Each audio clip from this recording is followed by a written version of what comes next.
Morning, everybody. It's lovely to see you all. Another Swindoner. Loving these Swindoners. Big up the Swindon Massive. That's what I say. So, while you are all beautifully joining in the chat and telling me where you're zooming in from, Maria and I are here today for the very, very first HR Morning Boost powered by YuLife. Whoop, whoop.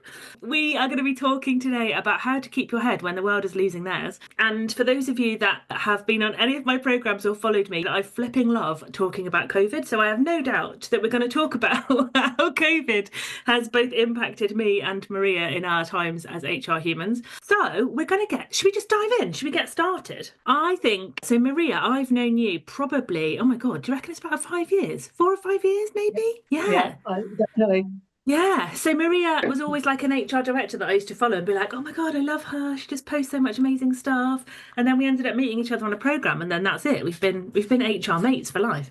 And you were nominated by my beautiful Geek Squad to be my first guest. So awesome work to be nominated by the squad. Yeah, excellent. So do you want to tell the world a little bit about what you do? A bit about your intro HR stuff, what you do, why you do it? I'm a HRD. I've been HRD for I think about nine years. I started out actually in nursing and realised I liked people, but not their bodily fluids. So I wasn't the best nurse. So I made the transition, and I liked business and strategy. And so I combined the two, and here I am, basically. I love this. Yeah. I didn't realise you started as a nurse. How cool is that? Yeah. Brilliant.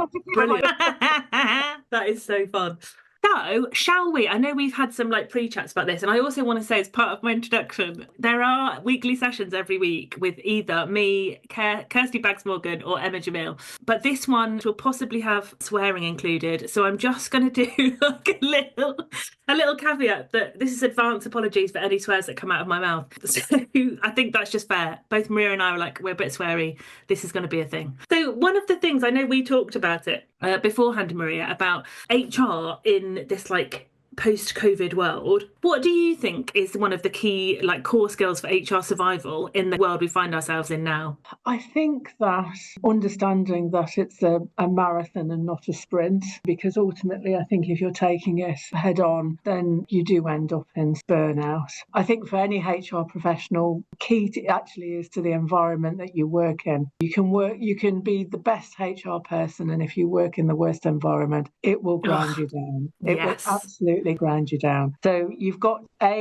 realise that this is going to take time. Things take time. You're not going to change the world overnight, because most of us want to come in to actually make things better, improve the world of work, have highly engaged employees, because you've developed a great employee value proposition where people actually want to be there. But it's not going to happen overnight. Here 13 years, and we've been on a real, have to say, transformation project. It's taken 13 years and we've still got a way to go. Yeah, I totally get that. It's genuinely fascinating for me how HR is effectively like the organization's shock absorber. Who absorbs the HR shock from your side of things? And this is something, by the way, that I have as a constant debate when I give talks, when I host geek sessions. It's a constant theme of conversation. But who absorbs the shock for HR in your experience? How does that work? I think it's incredibly hard, because we have to deal with everything. You're dealing with humans, and so you're dealing literally with everything that comes through the door, whether it is a big transformation project, whether it's a change management, whether it's a redundancy or an individual disciplinary, or actually you're dealing with somebody who's going through a really traumatic, something really traumatic, such as a bereavement or a different sort of type of loss, or they've discovered they've got an illness or a terminal illness, and you're just expected to deal with that, be professional, and come away, and that hasn't impacted you or affected you at all. If it does, if you're a good HR person, it will have impact on you. I mean, we lost somebody last year, and I bawled. It was just incredibly sad. So I think in terms of the shock absorber, what I've learned along the way, and I just tell you now, any advice I give, sometimes I take my own advice and sometimes I don't. So like proper HR people do. The one thing that I have done is I've built a really good network around me. It's whether I've had great mentors, I've had really great coaches, a great network, and because you just need to not be in your head all the time. And so you need to go and talk to somebody. The other thing that I've learned to do is journal. Michelle mentioned swear words. There's some very large in capital swear words in my journaling. So it's being able to get out of your head and get down on paper, and also offload to other individuals who understand. I'm married. I'm married to an engineer. He doesn't understand HR at all. So he's not my offload person, but I have got a good network that I can offload to. Yeah, that's really helpful. I definitely think that was something that came into really sharp focus for me in COVID. I know in COVID, I was still an HRD practicing in an organisation. So for me, I really felt that like core of my network really being important. And I think I'd always been a networker, but I think I suddenly realised how important it was in COVID, because suddenly there were only a handful of people that really understood what I was going through. And so it was so important to have that person that I could just be like, oh my God, this is happening. What do we do? So, yeah, I think it's a really, really good point about the network side of things. Absolutely. And I feel like for where we've been in the last 5 years, it's literally been 5 years of crisis. So we all went through COVID. And then for some reason, we then started getting targeted by the Palestine Action Group. So our properties were sprayed in red paint, vandalised so many times over the course of something like 2 years. And then we left that behind and went into a cyber attack. So it's like, I am quite the scholar of crisis management. I don't need to learn anymore. But yes, that ability, humour, a lot of swearing, a bit of alcohol. I am so with you. There's something that we have in the Geek Squad where we call it like our Friday in, where you take a selfie with a wine and that's your Friday in. So we all like, and it's a race to see who posts their first wine on a Friday. And now it's melted into every day. Every day someone is in, which is amazing. I think it's really important. It's important that you have people that understand, what it's really like at the sharp end. Yeah, totally. I did a talk last week actually for the Association of Business Psychologists. Oh, God knows how they found me, because it was hilarious. I literally hit them like a tsunami. But one of the things we were talking about was that space for like supervision, unloading, decompressing for HR just isn't there. And I still feel like it's something we're missing, right? And I think the part that we're missing is having that as just baked into what we do as HR pros, because I think the problem is we are seeing it as something separate, like we're calling it coaching, or we're calling it therapy, or we're calling it something else, and then we have to find budget for that something else. And I feel like it should be something that's just, I've got an HR team, I need to include in my budget X grand for supervision, or whatever that might look like. What do you think about that? Do you think that's something that's really missing for us as HR pros? I really think it's missing. I have a great boss and it's brilliant, but sometimes it's just like, yeah, I understand, but can you just crack on? Yeah, Can you just get on with it? Yeah. Sort of thing. And so I've seen Kirsty's campaign for supervision, absolutely 100% behind it. I think it's really important. And they talk about, so we rotate our mental health first aiders because, again, absorbing somebody else's issues is hard. But when you're doing that for your whole career, and you're absorbing, whether it's business issues, whether it's individual personal issues, and I don't know about you, when your friends are saying, by the way, can you just give me some advice? It's like being on call 24/7. Yes, absolutely. Yeah.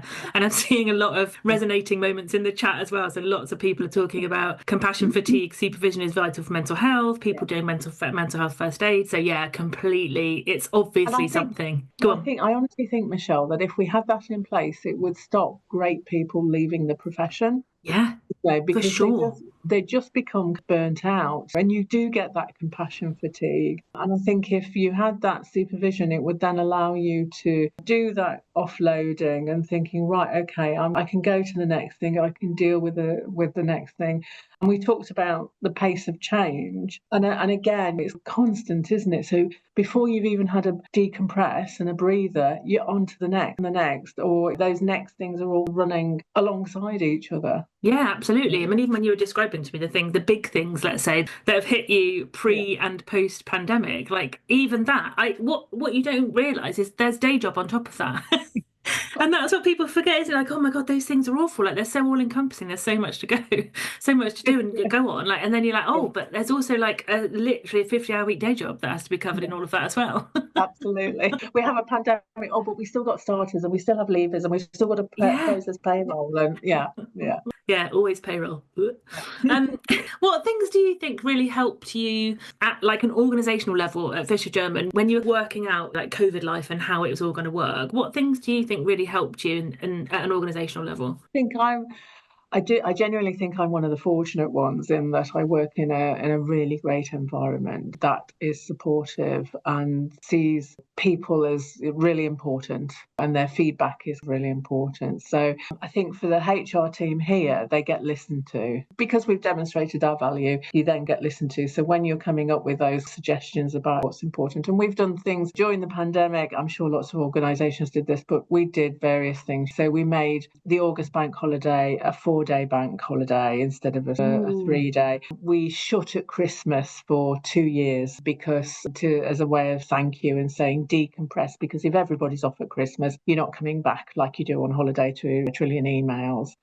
And actually we've then decided to do that on a permanent basis without asking people to take that sort of holiday, because it's so busy and the pace of change has been so much. Because not only did we had those things happen, but we also did 2 big mergers. One acquisition and one big merger during that COVID time as well. It's another thing to add to your list.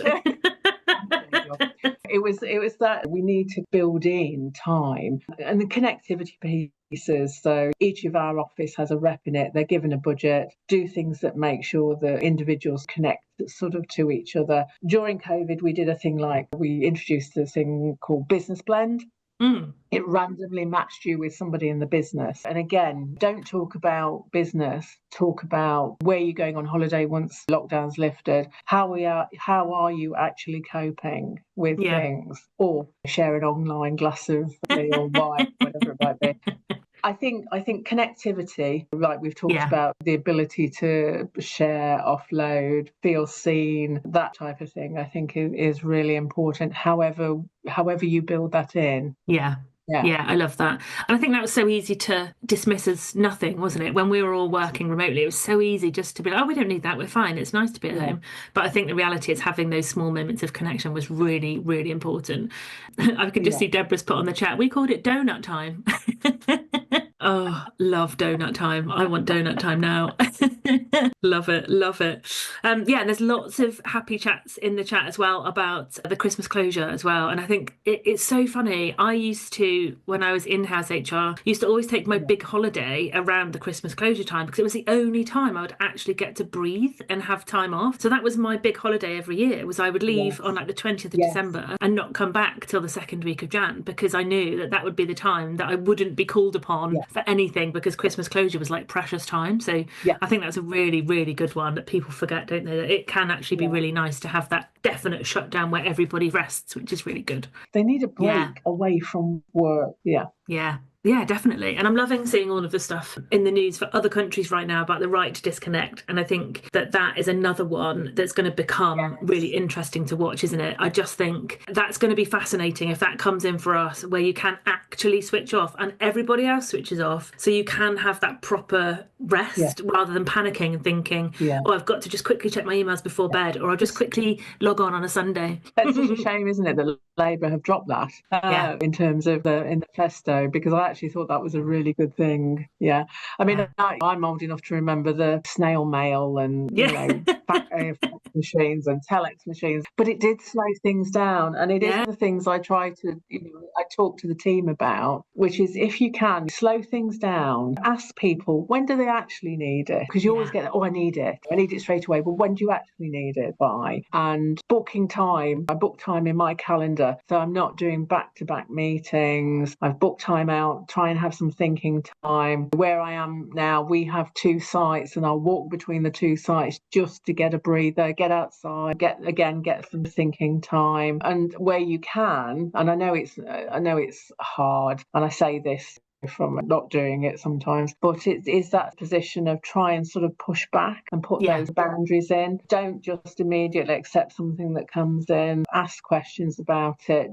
They're asking for something, is that really what they want? Do they really need it? When do they really need it by? Yeah, I love that so much. I think there's something, isn't there, about the always on space, meaning that we've all got suddenly this expectation of everything being instant. And I love that principle of just slowing down. And I know one of my wonderful friends talks about about it a lot because she talks about going slow to go fast, so slowing down so that you can actually be more productive and effective in the longer term. So I love that. It's a really, really great point. And I don't think we do ask enough questions, actually. I think we just crack on, get it done, next thing, next thing, next thing. And you just end up getting buried in this almost like instant response cycle, don't you? So yeah, I think that's a really, really good point. Yeah. And very rarely, I mean, apart from my nursing days, I have to say, things haven't been life or death. I know it's different in different sectors, but it's not been life or death. So people generally can wait. There are things that sometimes they can't, but most times they can wait. Yeah. And I think, like anything that's on all the time, you burn out. Yeah. Absolutely. And as somebody who has burned out several times, yes, I can confirm that is what happens for sure. Yeah. I think with my team, I used to do a lot of like prioritizing with them where, because we'd all be buried in our various to-do lists and we'd almost like forget to speak to each other some days. And so we would end up doing like a bit of a co-prioritization of the work that we had. And I would literally say that to them as I would say, right, your top box is someone is going to die if your to-do list. Your top box is going to be someone will die if you don't do this. Then we'll filter out the rest. And of course, then what happens was they suddenly go, oh, yeah, okay, that can go over there then. I'll do that next week. And it would suddenly create this space where we could plan and we could think about stuff. But it's so easy to get sucked back in, isn't it? To that like crack on, get stuff done cycle. Like it just gets you. And I think part of it is it's the dopamine hit, isn't it? Of being able to like switch stuff off and be like, yep, tick that off, done that, nailed it. So much so. I've got that off my desk, or I've been waiting to get off that off my desk. Yeah, I once did a meeting with somebody and they came in with 5 issues, and at the end of the meeting they were like, why have I still got the 5 issues? And I was like, because they're your issues, they're not my issues, they're yours. So deal with. And I think because I think sometimes we just absorb. I'm going to rescue it. I'm going to rescue the situation. I'm going to swoop in, sort it all out. But actually, like you say, I think I saw in the chat, is this my problem or is it actually your problem? No, this is your problem. This is for you to sort out. I'll help, guys, and support, but I'm not taking it on because it's not my issue. Yes, exactly that. I love this. I love this. We need like a whole hour to talk about pushback techniques. Personally, I just bring a bin with me everywhere I go. So we do have a question in from the audience, which is, what tactics have you used to convince team members to log off and relax? Have you got anything that instantly comes to So for instance, before we'd made the decision to close over Christmas, if they're going to call at Christmas, it's going to be an emergency. Yeah. The person they're going to call is me. So all log off, and if I see you online, then it's going to be a penalty point kind of against you, because the other thing about it is I also think there's me, I've got heads of, they've got managers. What example actually are we setting to everybody else? If we're constantly on, then so for instance, sometimes you might expect there'll be calls coming in at different types of day. I actually make a conscious decision not to answer some of them. Yeah. Because I don't want them people and business leaders to actually expect me to be available all 24/7. Now, quite clearly, if that phone was, ringing and ringing and ringing and ringing, I would pick it up. But there are times where I will constantly say, I'm not going to answer that. I will actually bury my work phone in my laptop bag and I will put it somewhere that I can't hear it. Yeah, totally. So that I actually switched off. Yeah. I also, as a business leaders, have my personal phone. If they're calling on the personal phone, then I'm going to answer. Yeah, that's really sensible. I like that. And then they know then that you've given them something precious and they will only use it in a time of emergency. So I really like that one. And I have said, if you abuse it, I will block you. Brilliant. I love this. In terms of and I know you've managed HR teams and people for a long time now, what signs do you think you see when your teams are like burning out, close to burnout, overwhelmed? What things are you seeing in your teams when that happens? They can't see the wood for the trees. Yes. Everything it's all a priority. You can basically, if we're in the office together, so we do hybrid, but if we're in the office together, you can see it building. Yeah. You can see it in the body language. You can see sort of the stress coming up. Sometimes people are a bit sharp or snappy or frustrated or things that wouldn't normally. It's what character, So if they are an extroverted, they may become more quieter. If they're introverted, they may withdraw more from a situation, or we become a bit more snappy, or that type of thing. Or it's just that, or you can see the general frustration with little things that wouldn't normally kind of annoy you. And so when that's happening, we do regular one-to-ones, we do check-ins, how are things going. And I know not everybody can do this, but I've said, right, tell me what's going on. Let's sort it out. Go home. Go home for the afternoon. Go and relax. Go and chill, because it will still be here tomorrow. Yeah, exactly sadly, it will still be here tomorrow, but go and take some time for yourself. Go for a walk, go to the gym, go and have a drink. Something that does it for you, or have that breather moment. Yes, absolutely. Time is such an underrated. We have a limited amount of time, and ultimately, depending on how old you are, that time is shorter. So it's the best gift that you can give to somebody, which is, I need to do this. And the team will say things like, and I've done it to my boss, I can't get a hair appointment on a Saturday for love nor money. Why are you telling me? Just go and do it. Because ultimately, if you feel better about yourself having had your hair done, you're going to perform better in work. It's just so important. So recognising, spotting the signs. We have a lot of laughter. I think humour actually is a really good deflator of tension. Quite a bit of swearing, quite a bit of, oh my goodness me, can you believe that this has just happened moments. And then it's back to work. If it's becoming sustained, then it is right, okay, then we probably need to look at more interventions, whether that's kind of a GP intervention, whether it's an EAP intervention, discussion of not in a negative way, but is HR the right career choice, because it doesn't miraculously get any better. It's not going to change overnight. So, is it the right, are we the right environment? Because I love FG, but I accept that it's not going to be the right place for everybody. Yeah, I think that's a really good point. And it's one of the things I talk about in my programs, where I say check your environment, whatever that might be, on this, because sometimes it is you in the wrong space makes things much harder for you. And so I completely agree. Yeah, and I really like what you said about making sure, or making space, isn't it, for people to get outside, get that hair appointment, take an afternoon off that isn't from holiday or flex time or whatever. Just gifting that time back can just be the best thing ever, can't it? Which I really, really love. Yeah,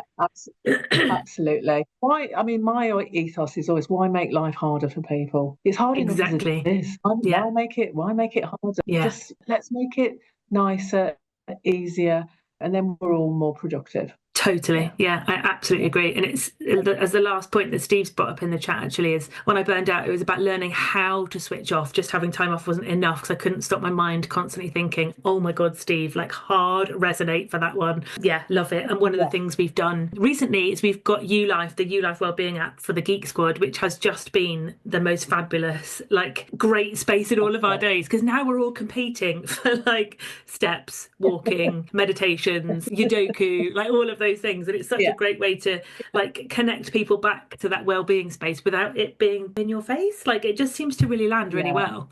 I absolutely, and somebody's mentioned meditation again. Meditation, I would absolutely advocate for. Yeah, definitely meditation. Yeah, it's really interesting, isn't it? Yeah, I love it. And Maria, I can't believe we've come to the end already. I feel like I'm ready for a glass of wine. I feel like we've had a great old sesh. Definitely. Don't drink at work, kids. Thank you all so much. And thank you, Maria, for your time this morning. It has genuinely flown by and been so wonderful. So thank you very much. Thank you to all of you and your amazing engagement in the chat. And thank you to YuLife for hosting us today. YuLife is a magical way to get people to engage with their health, their well-being, and also a better way to spend your insurance money in your organisation. So it's a great thing to do. Look up YuLife, drop us a chat, drop us an email, and we'll see you again very soon. Thank you so much. It's been lovely to see you all, and we'll see you next week. Bye, everybody. Okay, thank you. Bye.